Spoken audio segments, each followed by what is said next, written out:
Macam banyak orang berdebat masalah selawat di antara salam setelah tarawih ini.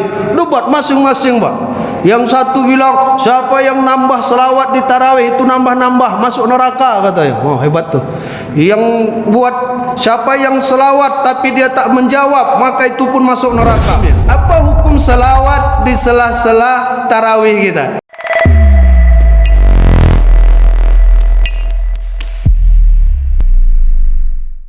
Na'udzu billahi as-sami'il 'alim minasy syaithanir rajim. Bismillahirrahmanirrahim. Uhayyikum bitahiyatil Islam, tahiyatan min indillah, tahiyatan mubarakah min ahlil jannah. Pergi memancing ke kota Kerinci, mencari mie sagu sampai ke Pulau Meranti. Masya Allah, jauh. Pasar bawah banyak. Salam ini salam yang diajarkan oleh Nabi, yang menjawabnya insya Allah bisa berangkat haji. Assalamualaikum warahmatullahi wabarakatuh.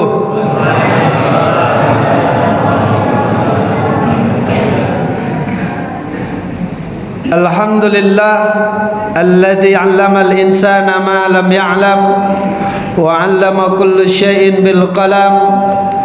Walhamdulillahi alladzi allafa baina qulubina fa asbahna bi ni'matihi ikhwana.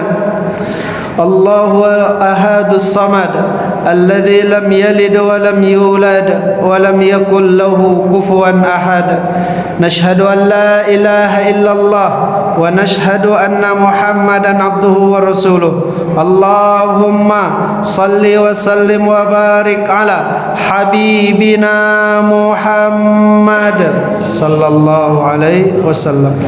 Tibbil qulubi wa dawaiha wa afiyatin abdani wa shifaiha wa nuril absari wa diyaiha. Salatu wassalamu ala alihi wa ashabihi ahli sadaqi wal wafa.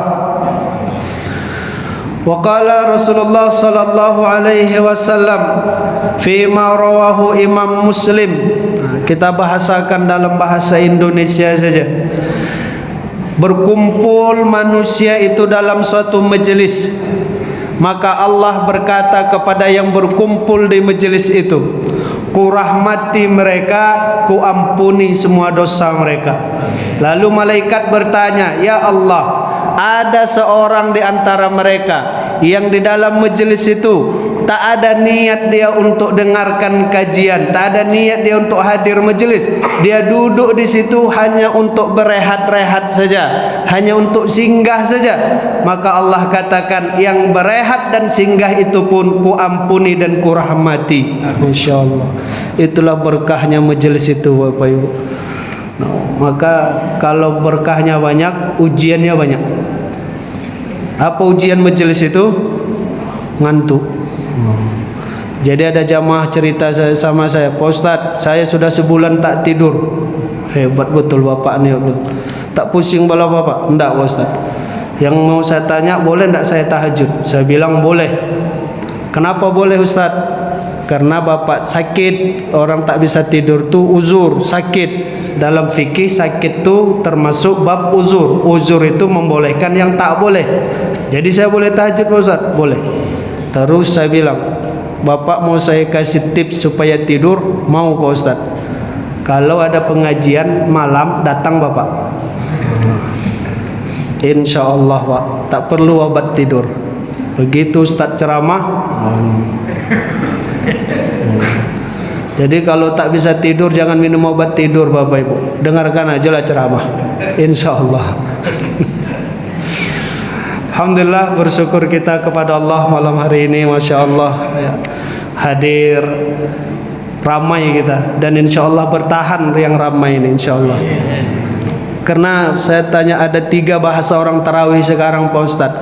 10 malam pertama tarawih, Pak. Alhamdulillah tarawih. 10 malam kedua tarawih, Pak. Insya Allah tarawih. 10 malam ketiga tarawih Pak, nengok nanti. Udah berubah. Tapi enggak, untuk jamaah Masjid Baitul Muktamar ini insyaallah bertahan insyaallah. Karena apa? Karena hadiahnya ada di puncak, di akhir Ramadan, di situ hadiahnya. Bapak Ibu yang dirahmati Allah, apa yang ingin kita bahas pada malam hari ini tentang keistimewaan orang yang puasa. Keistimewaan orang yang berpuasa, kalau sempat nanti 2 kita bahas. Sebenarnya banyak, tapi 2 dulu. Ini pun kalau selesai. Kalau enggak nanti disampaikan oleh imam masjid kita. Yang pertama Bapak Ibu yang dirahmati Allah, keistimewaan orang yang berpuasa itu adalah yughayyir an nafsihi kulla syai'.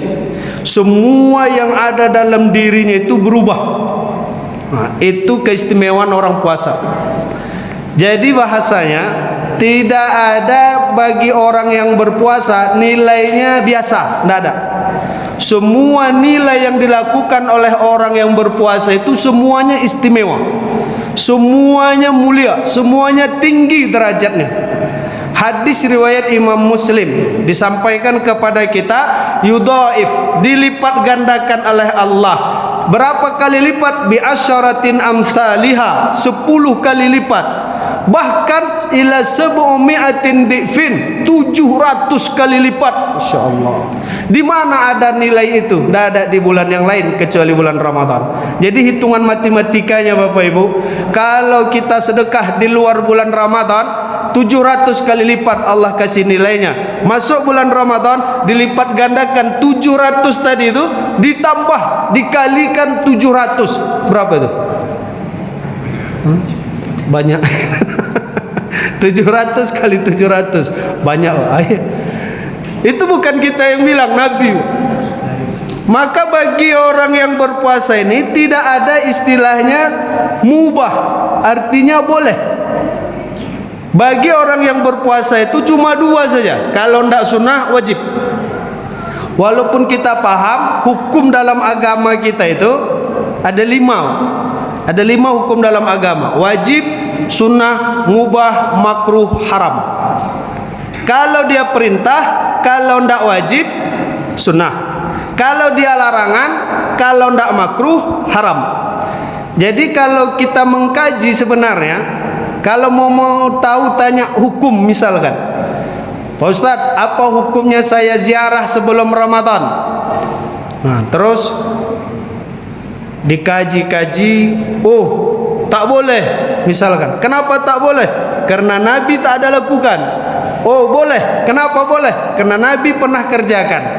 Nah, jadi Bapak Ibu yang dirahmati Allah, hukum itu kalau kita mau mengkajinya, Nabi ada lakukan tidak? Tidak ada Pak Ustaz. Oke, pertanyaan berikutnya, Nabi ada larang tidak? Tidak ada. Kalau Nabi tak ada larang, Nabi tak ada suruh, berarti hukumnya mubah, boleh. Macam banyak orang berdebat masalah selawat di antara salam setelah tarawih ini. Debat masing-masing, Pak. Yang satu bilang, siapa yang nambah selawat di tarawih itu nambah-nambah masuk neraka katanya. Oh, hebat tuh. Yang buat siapa yang selawat tapi dia tak menjawab, maka itu pun masuk neraka. Waduh. Yang selawat masuk neraka, yang tak selawat masuk neraka. Jadi masuk surga siapa? Jadi memang luar biasa nih, saling mengklaim begitu. Padahal simpel saja kalau mau mencari hukumnya. Apa hukum selawat di sela-sela tarawih kita? Misalkan ya, Nabi ada suruh, misalkan nih, misal, oh ternyata Nabi tak ada suruh, oke. Nabi ada larang, ternyata Nabi tak ada larang juga. Kalau Nabi tak ada suruh, Nabi tak ada larang, berarti dia masuk ke dalam mubah, boleh. Hukum itu tadi kalau dia perintah, kalau tidak wajib, sunnah. Ya Bu? Oh Bu? Bu, perintah itu 2. Kalau tidak wajib, sunnah. Jadi Ibu tidak usah kesal, tidak usah ngeluh. Kenapa Pak Ustadz? Karena ada ibu-ibu yang ngeluh. Ustadz, saya bingung lihat suami saya. Kalau ibu aja bingung lihat suami ibu, apalagi orang lain. Apa yang ibu bingungkan? Saya tuh Pak Ustadz sudah capek nyuruh suami itu. Ya itu jendela udah rusak, perbaiki ya, perbaiki. Tapi suami saya itu tidak menggubris Pak Ustaz, tidak dibuatnya. Padahal dah saya suruh Pak Ustaz, ya itu jendela udah rusak, perbaiki. Tapi dia nggak lakukan. Jangan ibu kesal. Kenapa? Karena mungkin dia lagi belajar fikih. Perintah tadi dua, kalau tidak wajib sunnah. Bisa jadi dia memahami perintah ibu itu sunnah. Jadi tidak usah kesal, dia memang lagi belajar fikih tuh. Karena sunnah itu apa? Dikerjakan berpahala, ditinggalkan tidak dosa. Iya Pak ya, setuju Pak? Setuju. Bapak yang ngangguk setuju Ustaz. Nah, jadi kalau ibu mau minta suami itu melakukan apa yang ibu suruh, bunyikan aja. Ya, itu jendela udah rusak, wajib ayah perbaiki. Selesai. Jangan, ya itu jendela udah rusak, perbaikilah ya, nggak akan dikerjakan atau dikerjakan pun lama. Kenapa? Karena mungkin dia lagi belajar ilmu fikih. Begitu juga dengan larangan Pak. Jadi kami kaji kenapa ada tulisan dilarang buang sampah di sini. Sampah itu masih ada, masih banyak sampah. Lalu ada orang mengatakan orang Pekanbaru ini madah Pak Ustaz, orang Pekanbaru ini tak ada yang patuh segala macam. Ternyata tidak Pak. Yang membuat tulisan itu yang kurang mengkaji dia. Dilarang buang sampah di sini. Larangan itu ada dua tadi. Kalau tidak makruh, haram. Jadi kalau ditulis dilarang buang sampah di sini, bisa jadi dia lagi mempraktekkan ilmu fikihnya. Dilarang buang sampah. Oh, ini mungkin makruh nih. Maka dia tetap buang. Bukan dia madah, bukan. Karena larangannya tidak jelas. Ini larangan apa? Dilarang buang sampah di sini, dia tetap buang sampah. Karena dia paham tidak semua larangan itu haram. Ada larangan yang makruh. Jadi orang Pekanbaru ini banyak orang fikih Pak. Ya, bukan orang madah, banyak orang fikih. Oh, ini dilarang berarti masih makruh nih. Jadi kalau kita tidak mau ada orang buang sampah di situ, bunyikan saja haram buang sampah di sini, selesai itu. Kalau masih ada yang buang memang madah dia. Nah, kalau udah kita bunyikan haram buang sampah di sini. Tapi ada juga yang hebat, ditulis orang tuh, ya Allah, laknat dan kutuklah orang yang buang sampah. Oh, itu seram tuh. Bukan orang fikih aja tuh, orang akidah ada di situ. Gabung-gabung di situ. Jadi walaupun dalam Islam itu hukumnya ada 5, masuk bulan Ramadan ternyata hukum itu bisa jadi mubah, tapi nilainya berubah dia. Berubah sampai dilipat gandakan 700 kali lipat. Sehingga Bapak Ibu yang dirahmati Allah, kalau laksanakan ibadah di bulan Ramadan ini, ya Pak Ustadz, kami terpaksa kami lakukan, paksakan sajalah Pak. Capek kami Pak Ustadz sholat tarawih ini, paksakan saja. Ngantuk kami, paksakan saja. Malas kami Pak Ustadz bersedekah setiap hari, paksakan saja. Loh, bukankah kalau dia dipaksa tak ada nilainya di hadapan Allah? Tidak. Kaji kita adalah wa'bud rabbaka hatta ya'tiyakal yakin. Sembah saja Allah itu. Bab pertama dalam menyembah Allah adalah bab membiasakan diri untuk menyembah Allah. Itu yang pertama. Paksakan saja Pak Ustaz. Iya, tapi tidak ikhlas, tidak apa. Katanya kalau tidak ikhlas amalan itu akan sia-sia. Itu nanti kaji. Kaji kita awal adalah Allahumma paksakan. Itu kaji awal, paksa. Dan tidak ada yang sia-sia insyaallah. Tidak ada yang sia-sia. Sedangkan kita menyingkirkan duri di jalan saja ada nilai. Ini apalah lagi kita langkah ke masjid, kita salat berjamaah. Jadi tidak ada yang sia-sia. Bapak Ibu lakukan amalan di bulan Ramadan ini. Tak ikhlas Pak Ustaz. Kata orang tu kalau tidak ikhlas percuma beramal. Kata orang tu kalau kami sedekah tidak ikhlas percuma juga kami sedekah. Kata orang tu kalau kami baca Quran tak paham arti percuma juga kami baca Quran.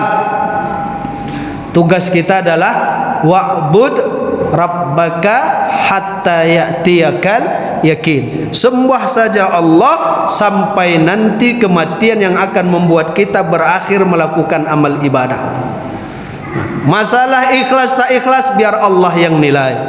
Kadang ada kasus menurut kita ikhlas betul, salat itu menurut kita khusyuk betul, sampai kita ceritakan ke orang, alhamdulillah Pak, tadi saya salat khusyuk betul.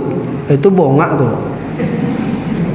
Tidak ada. Kalau dia salat khusyuk dia bilang saya khusyuk betul, itu tidak. Tapi kalau di Baitul Mu'tamar ni memang ya Pak, nyaman awak salat tu. Ya, Masya Allah. Lihat wajahnya bersilau semua, Masya Allah. Ya.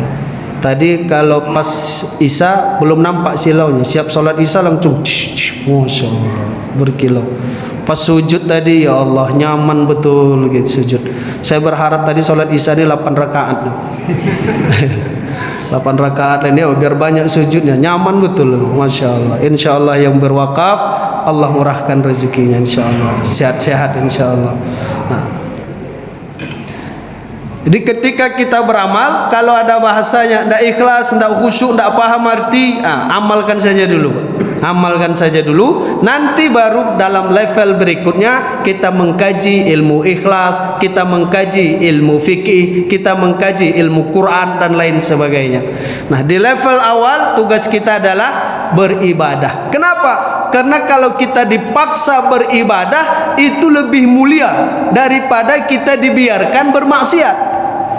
Dipaksa kita beribadah, enggak apa? Diancam supaya beribadah, enggak apa? Itu lebih baik daripada dibiarkan tapi dia tidak beribadah, dibiarkan tapi dia melakukan kemaksiatan. Itu lebih baik kita dipaksa-paksa untuk beribadah. Dan Allah Subhanahu wa taala kalau kita kaji dalam syariat itu ada targhib, ada tarhib. Ada memang pemaksaan. Ibadah itu taklif istilahnya, pemaksaan Pak, beban. Maka kalau kita melaksanakan ibadah terasa dipaksa, memang begitulah ibadah itu. Nanti tak ada nilainya Pak Ustadz? Enggak, insya Allah bernilai. Apalagi di bulan Ramadan ini. Bapak Ibu yang dirahmati Allah, jadi kemuliaan orang yang berpuasa itu adalah yang dia lakukan semuanya bernilai mulia di hadapan Allah. Tidak ada yang biasa. Bapak Ibu senyum sama orang nilainya 700 kali lipat. Bapak Ibu sedekah sama orang 700 kali lipat. Bapak Ibu melangkah ke masjid 700 kali lipat. Bapak Ibu menolong orang 700 kali lipat. Bapak Ibu berbagi bukaan 700 kali lipat. Berbagi ya Allah luar biasa. Ustaz, kami mau berbagi sama tetangga, tapi tetangga itu tak mau berbagi sama kami. Itu nasib namanya. Tapi ada tipsnya juga. Kalau ibu mau mengantar bukaan ke tetangga itu jangan dalam plastik Bu. Ya, saya diajarkan jamaah juga sama saya. Jangan dalam plastik, tapi dalam piring atau mangkok. Antarkan ke tetangga itu. Assalamualaikum Bu, Waalaikumsalam Bu. Ini ada untuk buka puasa. Alhamdulillah. Sebentar saya salin. Tidak usah. Nanti saja Bu. Kapan ibu sempat ibu antar piringnya.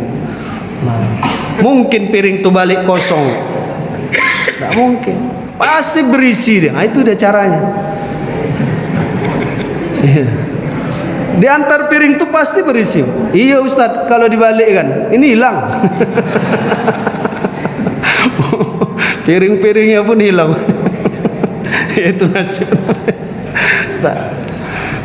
Ini terasa kajian subuh itu nih. Sampai jam berapa nih? Ada dibatasi enggak? Saya biasanya ada tuh maksimal 7 menit. Udah selesai Pak. 8:30. Lanjut ya. Cukuplah demikian. Jadi Bapak Ibu, nah yang saya tuntaskan aja yang kedua, singkat saja. Yang kedua, apa keistimewaan bagi orang yang berpuasa? Ternyata kalau selama ini kita mengklaim kita yang beriman, kadang kita berdoa, ya Allah, dengan keimanan yang ada dalam diriku, mohon ampuni dosaku ya Allah. Entah iya entah hendak awak beriman tuh. Terus ketika disampaikan, Bapak Ibu bersyukurlah karena Bapak Ibu hadir di sini. Bapak Ibu adalah orang yang beriman. Entah iya, entah hendak ada iman dalam hati awak itu. Terus kadang kita merasa, ya Allah, syukur saya orang beriman. Tak mau saya ngambil sendal orang tu. Walaupun sendal kita hilang Pak, pulang sholat tarawih hilang sendal. Pak Ustaz, ini dah malam ke-8, udah 7 sendal saya hilang. Masya Allah. Luar biasa, hebat tuh. Tapi dia tetap istiqomah tarawih, luar biasa. Karena dia berharap sendalnya masuk surga. Udah 7 dah masuk surga Ustaz. Karena ada sendal yang masuk surga kan, sendal Bilal. Nah, maka dia kalau hilang sendalnya dia tidak mau ngambil sendal orang, tidak mau dia. Dia pulang kaki ayam. Itulah hebat manusia ini. Dia yang tak pakai sandal, ayam yang dapat nama.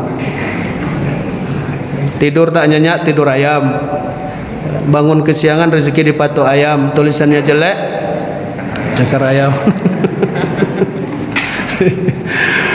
Ya Allah, untung saya ada iman ya Allah, maka saya tak mau ngambil sandal orang nih. Entah ya entah tidak ada iman dalam hati itu.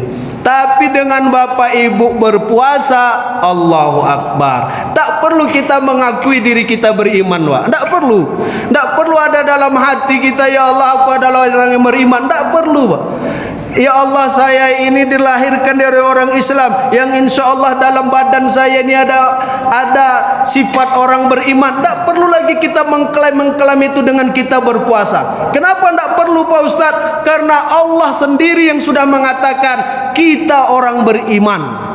Allah yang menyebutkan itu, tidak perlu pengakuan kita lagi, tapi Allah yang sudah mengakui. Di mana Allah mengakui? Di awal perintah puasa. Ya ayyuhalladzina amanu kutiba alaikumusiyam. Maka ketika bapak ibu berpuasa, artinya Allah sudah panggil bapak ibu dengan sebutan orang yang beriman. Masya Allah.